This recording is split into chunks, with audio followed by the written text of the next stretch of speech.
Taste the Daily. Tiruvallur அருகே சரியான திட்டமிடல் இல்லாமல் திமுக ஆட்சி காலத்தில் திறக்கப்பட்ட தரைப்பாலத்தில் வெள்ள நீர் சாலையில் பெருக்கெடுத்து ஓடுவதால் வாகன ஓட்டிகள் அவதியடைந்து வருகின்றனர்.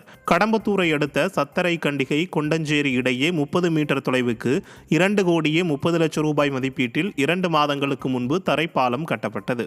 ஆனால் 2 நாட்கள் பெய்த மழையில் பேரம்பாக்கம் மப்பேடு சுற்றிய கிராமங்களில் ஏரிகள் நிரம்பி உபரி நீர் திறந்து விடப்பட்டதில் புதிய தரைப்பாலம் கட்டிய அதே பகுதியில் வெள்ளப்பெருக்கு ஏற்பட்டு சாலையை மூழ்கடித்ததால் பொதுமக்கள் அவதியடைந்து வருகின்றனர்.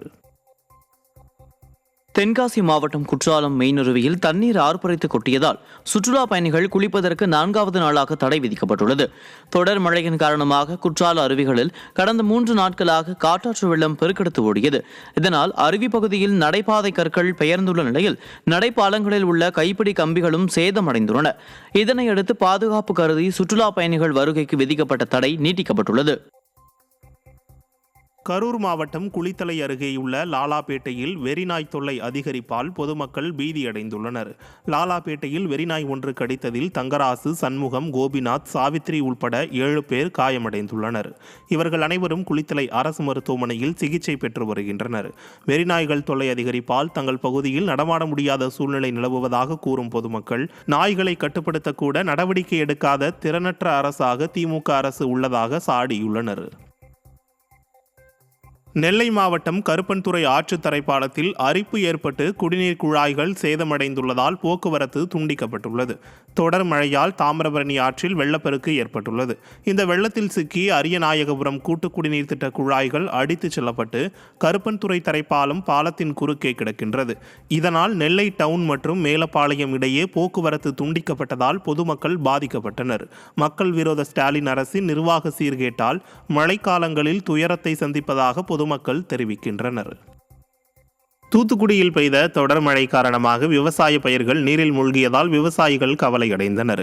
காடல்குடி, சுந்தரபச்சையாபுரம், ராமச்சந்திரபுரம், சுப்பையாபுரம், லட்சுமிபுரம், முத்தையாபுரம், மல்லீஸ்வரபுரம், மிட்டா வடமலாபுரம் உள்ளிட்ட பகுதிகளில் சுமார் 6,000க்கும் மேற்பட்ட ஏக்கரில் பயிரிடப்பட்டிருந்த மிளகாய், வெங்காயம், மல்லி, உளுந்து, மக்காசோளம் என பெரும்பாலான விவசாய பயிர்கள் அனைத்தும் வெள்ளத்தில் மூழ்கியுள்ளது.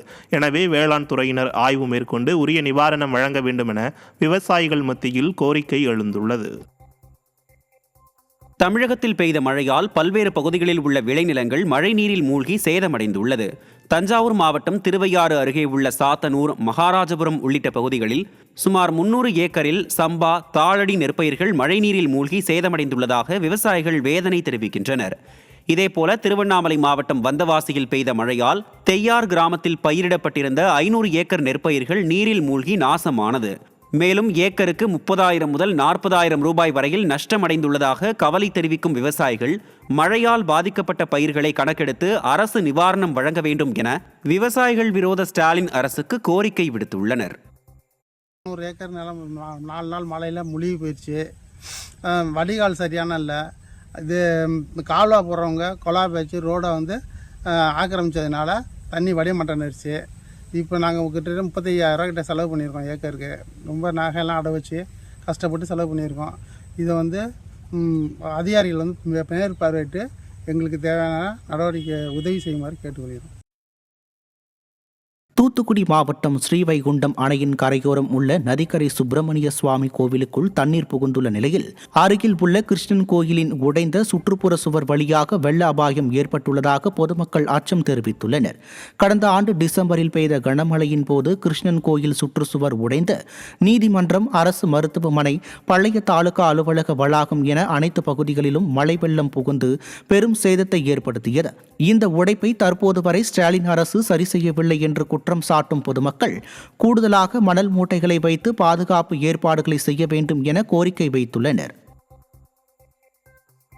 தேனியில் தொடர் மழையை தொடர்ந்து தற்போது கடும் பனிப்பொழிவு நிலவுவதால் பொதுமக்களின் இயல்பு வாழ்க்கை பாதிக்கப்பட்டுள்ளது. 3 நாட்களாக தொடர் மழை பெய்து வந்ததால் மாவட்டம் முழுவதும் குளிர்ச்சியான காலநிலை நிலவி வருகிறது.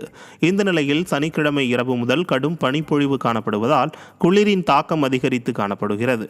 இரவு தொடங்கும் பனிப்பொழிவு காலை 7 மணி வரை நீடித்து பனிமூட்டம் நிலவியது.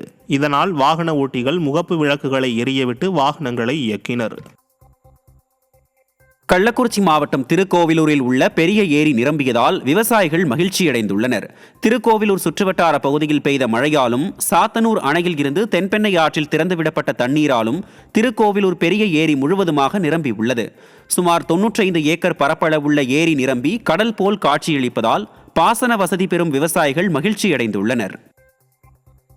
கிருஷ்ணகிரி மாவட்டம் ஒசூரில் துணிக்கடையில் ஏற்பட்ட தீ விபத்தில் 10 லட்சம் ரூபாய் மதிப்பிலான ஆடைகள் எரிந்து நாசமானது. பெரியார் நகரில் கெலமங்கலம் பகுதியைச் சேர்ந்த ராஜேஷ் என்பவர் துணிக்கடை நடத்தி வந்தார். இந்த நிலையில் இந்த துணிக்கடையிலிருந்து திடீரென புகை வந்துள்ளது. இதை பார்த்த அக்கம்பக்கத்தினர் அளித்த தகவலின் பேரில் சம்பவ இடத்திற்கு வந்த ராஜேஷ் கடையை திறந்தபோது கடையில் இருந்த ஆடைகள் தீப்பற்றி எரிந்துள்ளது. இதையடுத்து சம்பவ இடத்திற்கு வந்த தீயணைப்புத் துறையினர் போராடி தீயை அணைத்தனர். இந்த தீ விபத்தில் கடையில் இருந்த 10 லட்சம் ரூபாய் மதிப்பிலான ஆடைகள் எரிந்து நாசமானது. திண்டுக்கல் மாவட்டம் கொடைக்கானலில் நீர்த்தேக்கம் உடைந்து வெளியேறிய நீரால் சாலை துண்டிக்கப்பட்டு கீழான வயல் கிராமம் தனித்தீவாக மாறியுள்ளது.